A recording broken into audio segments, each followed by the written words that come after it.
The Boy Who Wanted to Be a Man. In a quiet village tucked between the lush hills and whispering rivers of Emazi Kingdom, there lived a boy named Obinna. He was barely 13, yet his thoughts ran deeper than the village well, and his dreams soared higher than the Irako tree. Obinna wasn't content with the games of boys his age.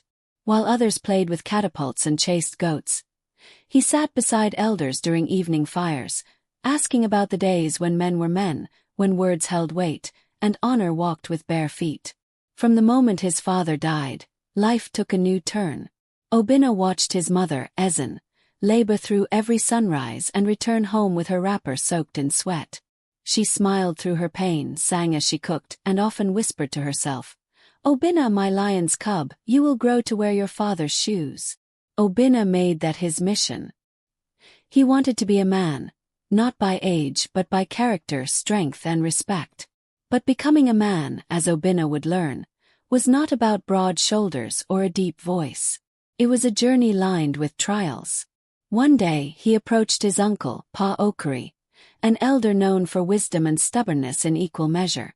"Uncle, I want to learn to be a man." Pa Okuri laughed so hard that he dropped the kola nut he was splitting. "And what does a boy know about being a man?" Obinna didn't flinch. "If I do not learn now, who will teach me when I am too proud to ask?" The elder's laughter died into a nod of respect. He saw something rare in Obinna, courage backed by humility. That evening, Pa Okuri called him to sit on a low stool by his feet. "If you want to be a man," he said, "then you must pass through the fire, not around it." The old man gave him a test. "You will go into the forest alone at dawn. Find the sacred stone of Nechi stream. It is guarded by silence and shadow. Stay there until you hear the voice of the forest.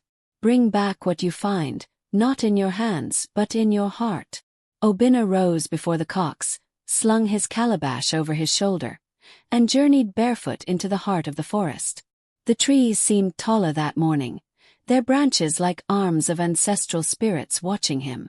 At Nechi stream, he found the stone, smooth, moss-covered, and strangely warm.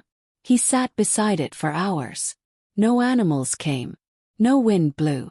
But slowly, the forest began to speak, not in words but in whispers. The rustling leaves, the soft croak of frogs, the rhythm of water against rock. Obinna closed his eyes and listened. Memories of his father came flooding in. How he taught him to fish, how he sang war songs in peacetime, how he died protecting the village from raiders. Obinna began to cry, but not with the tears of a boy. These were the tears of one who understands loss and chooses strength. When he returned, Pa Okuri saw the difference. He didn't ask what Obinna had found. He only said, "Welcome." Word spread through the village that Obinna had entered the forest and returned without fear. The elders began to watch him with interest. But not everyone was pleased. Some older boys, especially Chuka, the strongest among them, mocked him.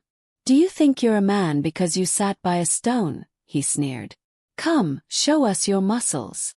Obinna didn't respond with anger.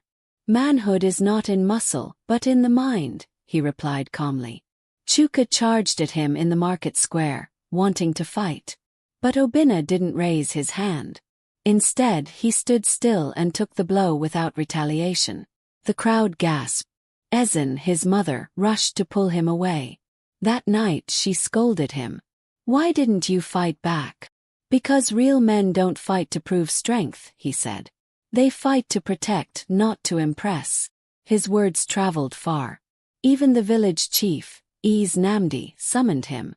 "You have the voice of a man," the chief said, "but let's see if you have the soul of one." Ease Namdi gave him a task. Help resolve a land dispute between two families that had fought for 10 years. Obinna was stunned. "I am just a boy," he said. The chief shook his head. "Then why are the elders listening to you?" Obinna spent days walking from one compound to another, listening without judging. He did not interrupt, did not raise his voice. Instead he asked questions. "What would your father have done? How will your children remember this fight?" His wisdom wasn't in answers, but in the power of his questions. After many visits, Both families agreed to share the land, plant trees along the border, and name it Unity Grove. For the first time in a decade, peace returned. That evening, Pa Okari placed a carved staff in Obinna's hands. "You entered the forest as a boy," he said, "but you returned with the silence of a man." Azin wept in joy. "Your father would have danced tonight," she said, holding his face.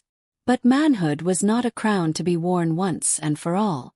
It was a robe to be washed, worn, and respected daily. One rainy season, floods swept through Emezi, ruining crops and collapsing huts.